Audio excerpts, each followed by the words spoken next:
Tenemos ahora de la mano de César Hidalgo, fundador de DataWheel, reconocido internacionalmente por su contribución sobre economía de desarrollo, democracia digital y visualización de datos. Le entrevista Ángel Recio, periodista delegado del Español de Málaga, con una larga trayectoria de la actualidad de esta ciudad y ahora sobre todo del ecosistema tecnológico. No antes, veréis un vídeo en el que lo explicará muchísimo mejor sobre la vida de César Hidalgo y el sofá es todo vuestro. Podéis ir subiendo. Gracias.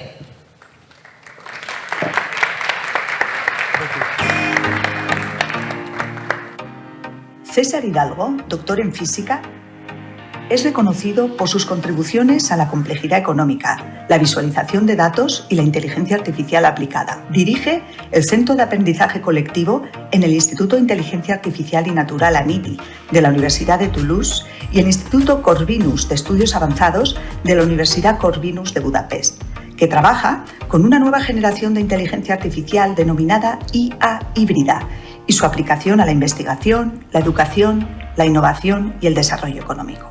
Además, es cofundador de DataWheel, una compañía premiada por sus proyectos de visualización de datos desarrollados con tecnología de código abierto que facilitan la toma de decisiones para el sector público y privado a nivel global. Hidalgo ha sido galardonado con el premio Lagrange en 2018 y 3 Webby Awards.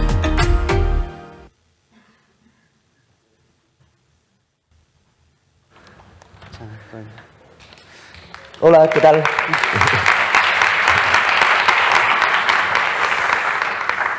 Bueno, se me escucha, ¿no? Pues nada, muchas gracias a todos por la asistencia después de la magnífica conferencia de Pelonomi. He hablado de distintos lenguajes y ahora vamos a hablar más, bueno, en español, exacto, que estamos en Málaga y además él es chileno. Y luego también pues, un poquito más lenguaje computacional e inteligencia artificial y estas cosas en las que está especializado. En la presentación, porque hace una semana hablé con César y, bueno, aparte del currículum que todos lógicamente podéis ver en el programa y que acaban de presentar, le dije, bueno, ¿has estado una vez en Málaga? Y dice, no, en Málaga no he estado nunca, pero mi bisabuela era de Málaga, ¿no? Como me comentaste, ¿no? Sí. O sea que al final siempre hay conexiones, ¿eh? Así que bienvenido a Málaga, la primera vez que viene, seguro que la primera de muchas, porque además te he abierto que el que viene luego suele repetir. Y nada, bueno, vamos a comenzar un poco la entrevista que tenemos solo media hora. Bueno, sobre todo, lógicamente, al ver tu currículum y tu trayectoria, a mí claro, lo primero que veo es doctor en física. Yo cuando veo doctor en física me suena a alguien con probeta en un laboratorio, una ratilla de laboratorio, ¿no? Que se suele decir, ¿no? Sin embargo, bueno, ¿cómo llega entonces pues, un físico como tú a investigar la democracia digital y la economía del desarrollo, ¿no? ¿Cómo es ese proceso? Bueno, primero de forma gradual y después de forma repentina, ¿no es cierto? Entonces, en mi pregrado en Chile en el año 98, 99, al principio de los 2000, básicamente cuando estudio física me intereso en la física de los sistemas complejos, ¿ya? Porque la física de cierta manera tiene ciertas áreas de aplicación que quizás van a estar basadas en una cierta entidad objetivo. Tú puedes, ¿no es cierto?, ir a la física de partículas o estudiar mecánica cuántica o estudiar, ¿no es cierto?, teorías de cosmología, pero también la física se pregunta cómo es que nosotros hacemos modelos que describen a la realidad de manera matemática. Y en ese contexto hay unas preguntas que son profundas, que van más allá de los modelos que se aplican a la física. Y a principios de este siglo, lo que ocurre es que dentro de la física, dentro de ese espacio de la física, emerge una nueva disciplina, que es la disciplina de las redes complejas, y lo que hace es generar ahora representaciones de sistemas usando redes, usando nodos y vínculos. Y es una representación matemática que es muy rica, porque nos permite mantener la identidad de los elementos involucrados en el análisis. Es un precursor, ¿no es cierto?, de la inteligencia artificial, fue una parte importante de la revolución de Big Data de esa época, y yo me meto en ese tema, y cuando entro en ese tema, empiezo a explorar distintos tipos de datos usando este tipo de ideas. Datos, por ejemplo, de comercio internacional, para poder desarrollar ideas de cómo se desarrollan los países económicamente, y eso me empieza a llevar a este tipo de caminos. Entonces, básicamente, parto desde un punto de vista de cómo podemos entender al mundo a través de la información, pero también a través de teorías matemáticas que nos ayudan a entender esa información al nivel de granularidad que esa tiene, sin agregarla. Y al llegar a eso, empiezan a aparecer estas distintas disciplinas y eso ya en mi doctorado lo empiezo a desarrollar. Después paso a Harvard, a la escuela de gobierno. Después empiezo mi laboratorio en MIT en el año 2010. Y ahí básicamente fuimos desarrollando muchos temas donde fuimos pioneros en el uso de inteligencia artificial para cosas de participación cívica, para el desarrollo económico, en temas de visualización de datos, etc. Bueno, porque además, claro, uno de los temas que tú tratas más habitualmente es la complejidad económica, ¿no? Que ya suena complejo en sí, entiendo que es el término, y ya explicarlo será mucho más, pero bueno, tú eres un experto, cuéntame un poco qué es eso de la complejidad económica, al margen de lo que cuesta, lógicamente, salir adelante todos los días, ¿no? Claro, entonces, ¿no es cierto?, cuando nosotros tratamos de entender la economía de un país, tenemos que tener una cierta representación de qué es lo que es la economía, cómo cambia, cómo crece, y las representaciones clásicas que tenemos son representaciones agregadas, ¿cierto? Entonces el PIB es una medida que todo el mundo conoce o todo el mundo escucha. El PIB es una medida de valor agregado, ¿no es cierto? El PIB del panadero es a cuánto vende el pan, menos cuánto le cuesta la harina, menos cuánto le cuesta correr el horno, etcétera, ¿no es cierto? Es una medida de la diferencia de valor que genera cada industria. Pero si tú generas PIB haciendo pan, vendiendo aceite de oliva, manufacturando coches, ¿cierto?, manufacturando aviones, manufacturando zapatos, ¿ya?, recolectando tomates, da igual, todo suma al PIB de acuerdo a su valor agregado. Entonces la identidad de esos elementos se pierde. Y lo que la complejidad económica hace es usar estas herramientas de aprendizaje de máquina, hoy en día le decimos inteligencia artificial, para mantener esa granularidad durante el análisis, y lo que nos permite hacer es varias cosas. Una es predecir las actividades que una economía es más probable que entre o que salga en el futuro. Entonces tenemos una medida de distancia. ¿Qué tan lejos está Málaga de la industria aeronáutica o de la industria farmacéutica? Y si la distancia es corta, es más fácil entrar, porque quiere decir que tú tienes ya muchas partes de las piezas de ese puzzle que necesitas para entrar a ese espacio, ¿ya?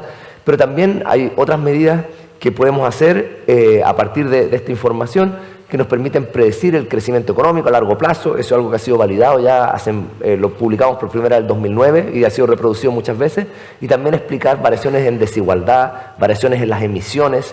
Entonces lo que tenemos hoy en día es una nueva manera de entender a las estructuras económicas, de tal forma que somos capaces de respetar su granularidad y que nos permite entender las variables macroeconómicas. Entonces, para mí, muy parecido a lo que ocurrió en la física, cuando pasamos de la física clásica a la física moderna, que aceptamos nuevas representaciones del mundo.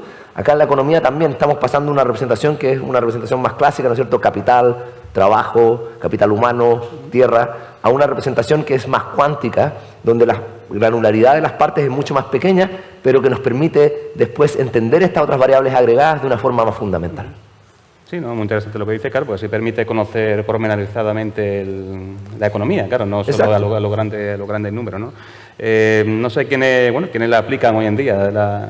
Entonces, esto de hecho, nosotros publicamos los dos papers principales que abren un poco esta área, se publicaron en el 2007 y el 2009.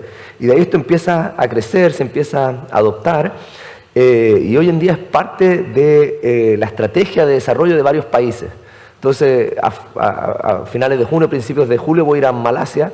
En Malasia, hoy en día, hay una estrategia nacional de desarrollo donde la misión número 1 que tienen, establecida en esa estrategia publicada por el Ministerio, es el aumento de la complejidad económica, ¿ya? Acá en España también ya hay reportes, por ejemplo, uno de este año del Ministerio de Finanzas, un reporte de presupuesto también que es importante, donde sí se menciona muchas veces, ¿no es cierto?, la sofisticación y diversificación del tejido productivo. Cuando tú escuchas esas palabras en la prensa económica, cuando hablan de la sofisticación, diversificación del tejido productivo, esas palabras básicamente vienen un poco de lo que nosotros empezamos a desarrollar ahí en el año 2007, 2008, 2009, que es esta idea de complejidad económica. En los Emiratos Árabes también se lo toman esto muy en serio, porque muchos de los países que tienen muchos recursos naturales entienden de que hay algo más allá del ingreso que les falta. Estos son países que son muy ricos, ¿no es cierto? Los Emiratos tienen un ingreso muy alto, pero saben que hay algo que les falta, y eso que les falta entienden que es esta complejidad, esta diversidad de conocimiento que se expresa en muchos productos distintos y en una capacidad de hacer que no tienen, a pesar de tener ese ingreso, y aún así, a pesar de tener ese ingreso, no la pueden comprar. Entonces, hoy en día esto se usa, de hecho, en varias partes del mundo como parte de la estrategia de desarrollo, y es conocido por las organizaciones que están a cargo de la promoción de las exportaciones, de la atracción de la inversión, etcétera. Es curioso lo que comentas porque, de hecho, bueno, en ciudades como Málaga y en general en España se habla siempre de que hay que cambiar el modelo productivo. Eso es una de las frases más típicas de los sindicatos. Los sindicatos llevan cambiando el modelo productivo 20 años, aunque nunca se cambia. Al final siempre dependemos del turismo y la hostelería, que prácticamente es lo que depende de la economía española, ¿no? ¿Hasta qué punto, te quería preguntar, no sé cuáles son los sectores que veis, digamos, más pujantes, ¿no? Como analizáis los sectores de cada uno, ¿cuáles estáis viendo a nivel, bueno, los estudios que habéis hecho en distintos países, cuáles son los que realmente veis que tienen más empuje? Entonces, lo que nosotros somos capaces de hacer con esta técnica es que los sectores que una economía tiene adelante de ella son distintos para cada una de ellas porque básicamente dependen de esa idiosincrasia, ¿ya? Y por eso podemos desarrollar esas medidas de afinidad que pasan a ser muy específicas a esos sectores, ¿ya?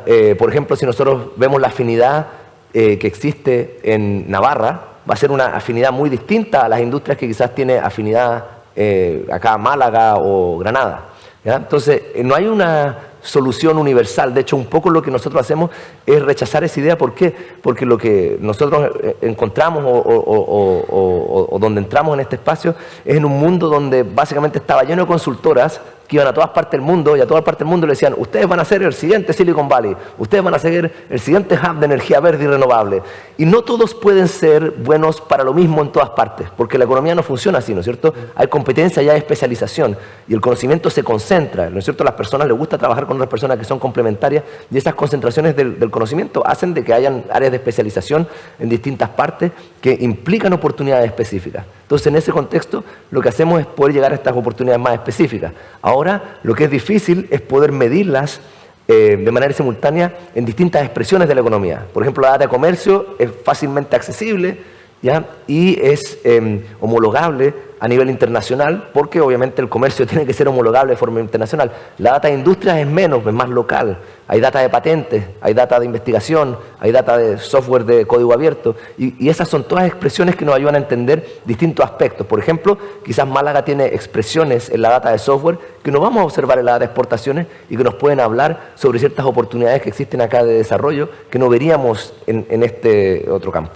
¿Y estáis notando un cambio a través de la pandemia, o sea, a partir de la pandemia? Porque antes de la pandemia hablábamos, hay una globalización evidente, y luego también el tema de la deslocalización, ¿no? De muchas industrias que se fueron a Asia. Lo vimos aquí en España, sobre todo, y en Europa en general, con el tema de las mascarillas, ¿no? Que cuando hizo falta mascarillas no había mascarillas, porque aquí no las fabricaba nadie, y entonces fue un auténtico problema.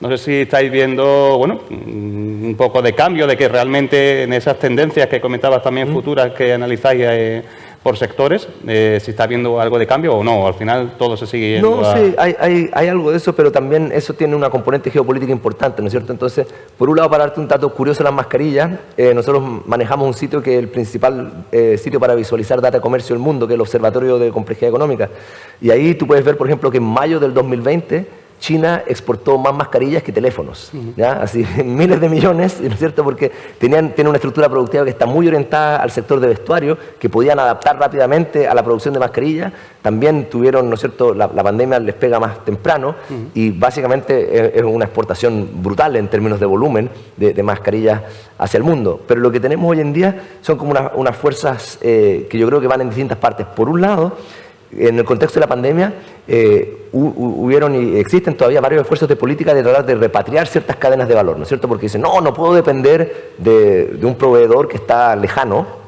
¿ya? Y que me provee de un insumo estratégico, entonces voy a tratar de repatriarlo. Y en Estados Unidos, en Europa, un poco hay un esfuerzo para hacer eso. México se ha beneficiado de eso porque México, ¿no es cierto?, está mucho más integrado a la economía de Estados Unidos que, por ejemplo, la economía asiática. Entonces, hay un contexto también de proximidad física que empuja ese lado. Por otro lado, también hay un contexto, ¿no es cierto?, geopolítico, que el mundo ahora está un poquito dividido por ahí en la línea que pasa por Ucrania, que pasa por Israel.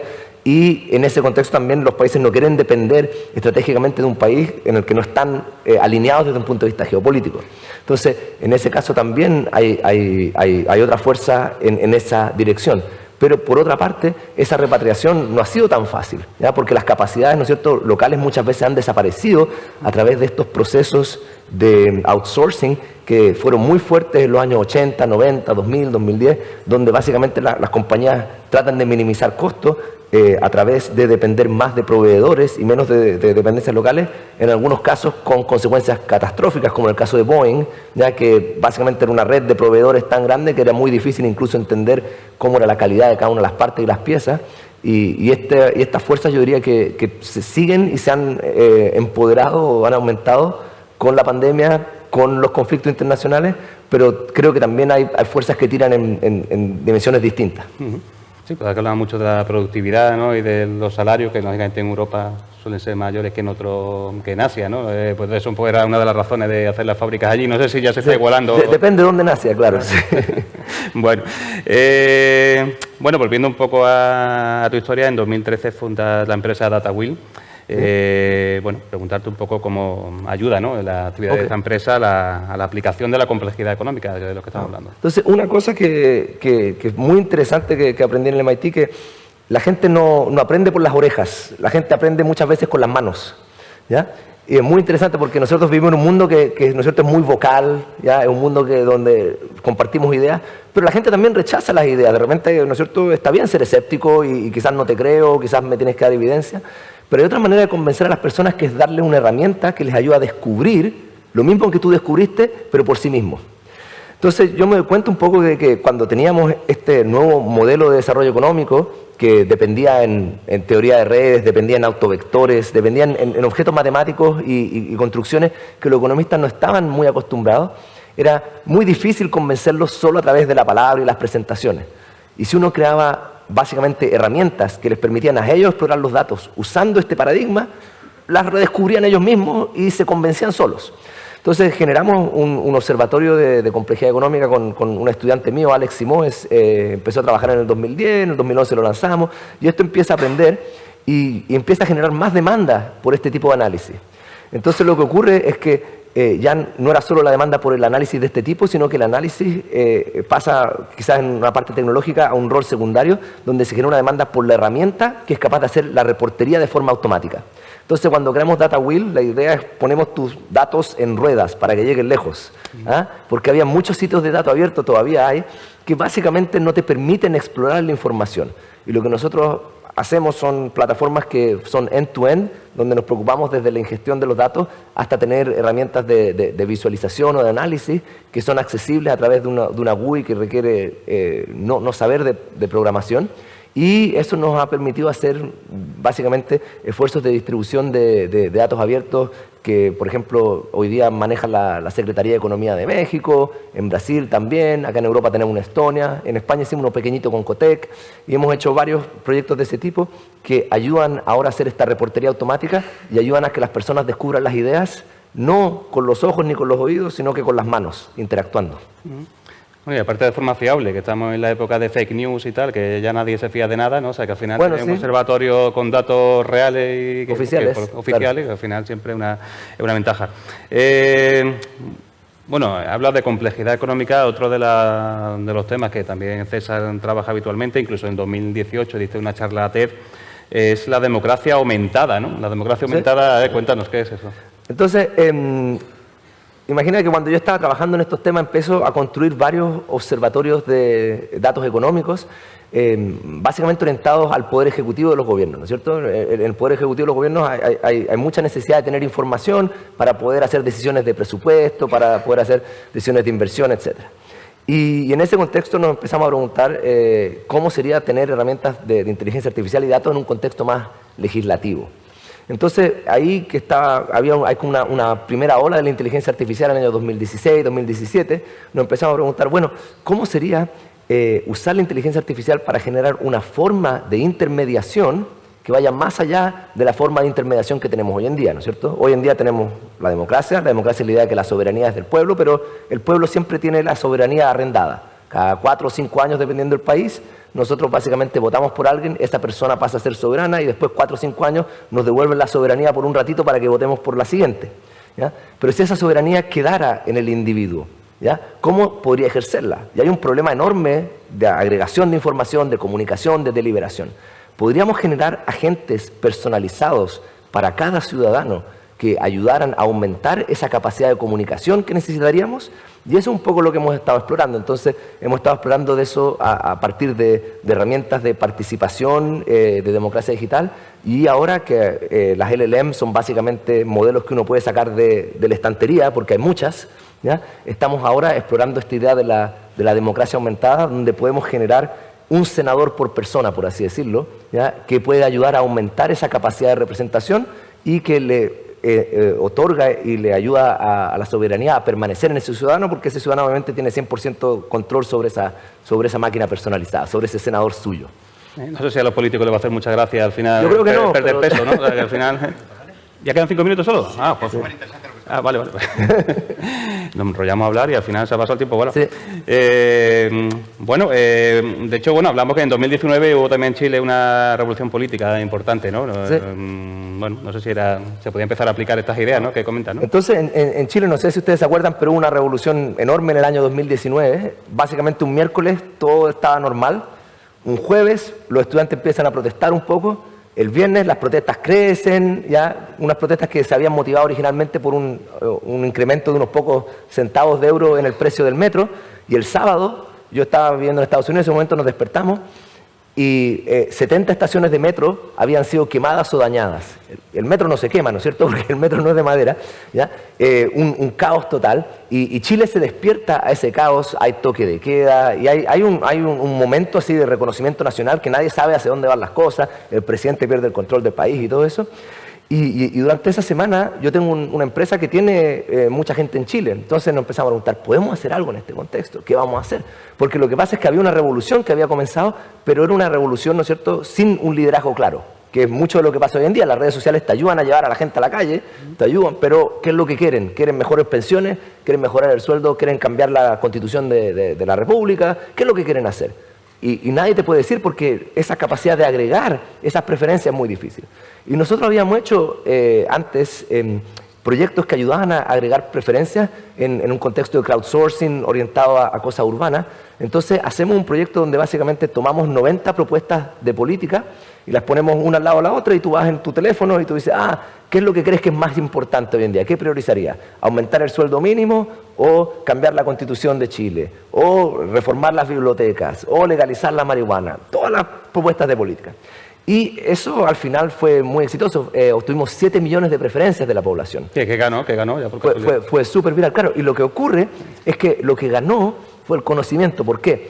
Porque cuando nosotros vemos el ranking de preferencias, hay preferencias donde la gente de izquierda y la derecha están de acuerdo. Por ejemplo, la gente de izquierda y derecha está de acuerdo en Chile que el sistema de pensiones no les funcionaba, ¿ya? Eran ya los jubilados, claro, ¿no? Los que votaron ahí, ¿no? No, también votó mucha gente joven. De hecho, hubieron como distintas olas porque al principio votaron los jóvenes por Twitter, más tarde la gente mayor a través de la televisión, cuando esto se popularizó en la televisión, etcétera. Pero habían cosas que la gente estaba de acuerdo. Y lo que nosotros encontramos es que hay una teoría, quizás esto un poquito técnico, que se llama la teoría de la decisión social, Social Choice Theory, que es una teoría que va, ¿no es cierto?, a antes de la Revolución Francesa, con Dorset, Borda, etcétera, y que es la teoría que uno usa para agregar preferencias y para pensar matemáticamente cómo se deberían hacer las elecciones. Y esa teoría, lo único que ha pensado básicamente durante los últimos 200 años es cómo encontrar al ganador de la elección y que ese ganador se encuentre de manera justa. Y nosotros, claro, aplicamos esas medidas, encontramos al ganador y el ganador era las pensiones, el ganador en estas cosas que la gente está de acuerdo y esas cosas no tenían tracción política. Y lo que tenía tracción política era esta idea de cambiar la Constitución. Pero además la Constitución no ganaba, que estaba en el lugar 20 de 90. Entonces, ¿qué es lo que estaba pasando? Y después nos dimos cuenta y publicamos, de hecho, un paper el año pasado en Nature Human Behavior, que hay un segundo autovector de la matriz de preferencias que nos ayuda a identificar cuáles son las cosas en las que las personas están en desacuerdo. Y el cambiar la Constitución de Chile no era la cosa en la que gente estaba de acuerdo, era algo en que la mitad de la población pensaba que era la prioridad número 1 y la otra mitad de la población pensaba que era la última prioridad, ¿ya? Entonces era lo que estaban en más desacuerdo, era el tema que era más polarizante. Y esa es una dimensión política que es distinta a la preferencia o al soporte, ¿no es cierto? Porque nada que sea polarizante va a tener un 100% de apoyo, pero va a ser quizás lo que va a estar más fuerte en la agenda, porque es lo que te ayuda a diferenciarte, lo que te ayuda a identificarte si estás en un bando o en otro, es el tema de resolver. Entonces, de hecho, encontramos de que existe ahora una segunda dimensión a la teoría de la decisión social, que identifica no las preferencias agregadas, sino que lo que le llamamos divisiveness de las preferencias de una población. Tengo muchas más preguntas, pero vamos a hacer preguntas al público entonces, sí. ¿No? Si no nos quedamos en tiempo, ¿no? Estamos fuera de tiempo, chavales, pero voy a dejar. Venga, un par de preguntillas de que además han saltado las manos ahí rápidas, o sea que... Felicitarte por Gracias. Y agradecerte tu participación. Yo quería hacerte una pregunta y es ¿cómo incorporan en vuestros modelos económicos el comercio informal? Y si incorporan, ¿cómo integran en realidad, ¿no? Ok. Entonces, la data ¿no es cierto? Hay comercio formal y comercio informal. Para los que no están familiarizados con la idea, el comercio formal, ¿no es cierto?, es todo el que paga impuestos o está sujeto a un seguro social, está formalizado, y el informal sería, ¿no es cierto?, personas que están trabajando en cash, ¿ya? Y que no tienen una relación formal. El comercio informal se captura solo a través de encuestas, no de datos administrativos. Los datos administrativos solo tienen información del comercio formal, pero las encuestas, por ejemplo, los household surveys, tienen información del conocimiento del comercio informal, porque ese comercio informal en general tiende a ser capturado en una encuesta porque las encuestas son probabilísticas. En ese contexto podemos incorporarlo. Lo que ocurre con la informalidad es que la informalidad en general tiende a estar sesgada a ciertos tipos de disciplinas. La informalidad, por ejemplo, es mucho mayor en la venta de naranjas que en la medicina, ¿ya? Y ese sesgo nos indica que al menos si nos estamos preocupando de la sofisticación de la economía, cuando no consideramos el sector informal, no estamos perdiendo mucha información, porque estamos perdiendo información que está en ese extremo de la distribución, ¿ya? Donde quizás hay muchas personas que están realizando labores que no son labores que ocurren en una organización mayor, ¿no es cierto?, de tamaño. La informalidad tiende a ser muchas microempresas de 1, 2, 3 personas. Entonces se puede incorporar cuando uno usa datos de encuesta, pero cuando no se incorpora, el sesgo que genera es hacia las actividades quizás más pequeñas en términos de volumen, tamaño de organización y también de complejidad. Gracias. Otra pregunta por ahí. Al fondo también hay otra. Gracias, César, por ser tan didáctico, para empezar, porque te hemos entendido perfectamente. ¿Perdón? Al grano, sí. Me ha encantado lo de la democracia superparticipativa que has descrito. ¿Te consta que se está utilizando en algún sitio? Porque es que me parece que es el futuro de la democracia. Mira, hoy en día el tema de la democracia digital a mí me interesa mucho, pero todavía está en pañales y eso está bien, ¿ah? Lo que creo que ahora estamos haciendo es sentando las bases matemáticas y científicas para el tema. Acá en España, de hecho, es un tema que es bastante importante y hay muchos equipos que llevan muchos años de trayectoria en esto, como el equipo de Decide Madrid en Madrid, los equipos de Decide y Mi Cónsul también en Barcelona, acá también, obviamente, con toda esta comunidad de cibervoluntarios, pero no es tampoco algo que participe del mainstream, ¿ah? Son cosas que más o menos uno conoce si conoce del tema.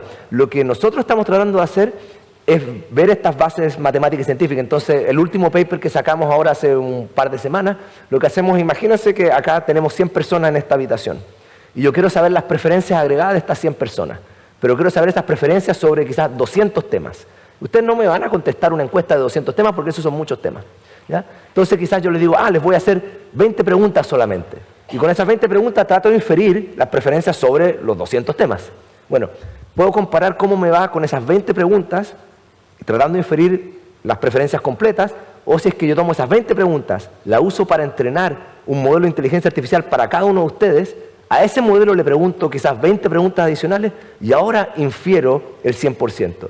Y mostramos que cuando usamos esa data para aumentar un modelo de inteligencia artificial, somos capaces de acercarnos más a las preferencias de la población que si usamos la data sin la aumentación. Entonces, hay una base científica para la aumentación, porque nos estamos acercando más a una verdad que en un contexto experimental podemos medir de manera absoluta, ¿no es cierto? En un experimento le podemos pedir a las personas el 100% de sus preferencias y después samplear unas pocas de ellas y ver que también nos acercamos a las preferencias totales. Entonces, creo que todavía es algo prematuro, pero por eso estamos trabajando en estas bases científicas, porque creo que es importante. Creo que si vamos a dar un salto en esa dirección en alguna parte, es bueno que sepamos cómo funcionan, cuándo funcionan, qué también funcionan, cuál es la tasa de incertidumbre, etcétera. Cuáles son los sesgos, por ejemplo, también estamos viendo, ¿no es cierto? Porque estos modelos, de hecho, se tiran un poquito muy a la izquierda cuando los comparamos desde el punto de vista espectropolítico. Entonces, hay que balancear todo ese tipo de cosas y para balancearlas primero hay que entenderlas. Aquí, hola. Gracias, César, por la charla. Justamente vinculado a esto último que dijiste es mi pregunta, porque ¿cómo curamos los contenidos de esos LLMs que por ahí scrapean información que no está curada, que llevan a lo que decía el compañero, las fake news y esto de instalar cuestiones que no tienen realmente un asidero en la realidad. Entonces, ¿cómo se curan esos contenidos para que la influencia en el ciudadano, digamos, cuando se informa con esto, no termine siendo sesgada, justamente? Gracias. No, entonces, mira, por un lado, al menos las empresas que desarrollan los LLM no es como que le tiran cualquier dato encima, así como nos contaban en el caso anterior. Son empresas que son muy cuidadosas sobre los datos que usan porque la calidad del dato importa muchas veces más que la cantidad del dato. Entonces, por un lado, hay un cuidado, y por eso, por ejemplo, la Wikipedia pesa tan fuerte en estos modelos, porque la Wikipedia es un dato, ¿no es cierto?, que tiene una inteligencia colectiva en su generación. Ha sido editado por muchos años, hay muchas batallas. Si ustedes alguna vez han editado la Wikipedia, saben que no es fácil. Nada. No es para nada fácil. De hecho, me echaron 4 veces, no sé. Claro. Entonces, por un lado, ¿no es cierto?, no partimos de un lugar tan malo. Por otro lado, lo que hacemos en este caso, lo que estamos tratando de intentar, es que estos modelos después uno puede tomarlos como una base de hacerle un fine-tuning a partir de las preferencias o la información de esa persona, ¿ya? Y en ese caso uno está reajustando esos pesos. Pero por otra parte, los modelos de lenguaje que tenemos hoy en día son modelos probabilísticos, entonces son modelos que no te van a dar nunca información factual, pero lo que sí pueden hacer es ayudarte a extender un patrón, ¿ya?, como el que te estaría dando ese usuario. Entonces hay problemas de ese tipo. Por ejemplo, también está el problema de alineamiento, que probablemente has escuchado, ¿ya?, que es cómo alineamos estos modelos, y la solución que nosotros creemos es que alinear un modelo a una sola visión no es lo correcto, sino que tendríamos que tener modelos para distintas personas, porque realmente en la sociedad hay diversidad de valores e ideas que queremos preservar. Y si tratáramos de meterlas todas en un modelo, vamos a tener un modelo que le va a chuntar al medio, pero no le va a chuntar a nadie. Queda la última, ¿no? Gracias. ¿No? Ahí. Sí. Hola, César. Gracias por tu intervención. Yo me estaba recordando lo que estaba diciendo a lo que pasaba en lo que ocurrió en Chile a principios de los 70 con Allende, con el proyecto CyberSyn, que conocerás, donde se intentó con la tecnología de aquel momento y basándose no en inteligencia artificial, sino en teoría de sistemas y cibernética, el plantear un sistema, valga la redundancia, tecnológico para controlar la economía del país y planificar a alto nivel la democracia del país. Incluso había votación directa con la tecnología, insisto, de aquella época. ¿Hasta qué punto piensas tú o crees tú que este nuevo maquinismo, o sea, la inteligencia artificial y lo que estamos trabajando hoy, en el futuro pueda llegar a dar casos como ese, que se planteen sistemas de planificación económica y de control en ciertos países o en ciertas economías? Es decir, porque pensando en el tipo de países que tú comentabas antes, que muestran interés, como es obvio en este tipo de desarrollos o de descubrimientos en el ámbito del desarrollo de la complejidad económica o de la democracia aumentada, ¿hasta qué punto crees tú que esto puede llegar en un futuro cercano a que cierto tipo de países o cierto tipo de economías planteen un sistema de control o de planificación económica de aquel tipo o parecido? Sí. Gracias. No, mira, en este caso, por un lado, somos, al menos desde un punto de vista del espíritu de las ideas, muy distinto al proyecto CyberSyn y a la idea del control. Yo sí creo en la inteligencia colectiva y los mercados son una institución que ayuda a extraer esa inteligencia colectiva. Entonces, un poco lo que estos métodos te ayudan a entender, piénsalos como un reporte del tiempo, ¿no es cierto?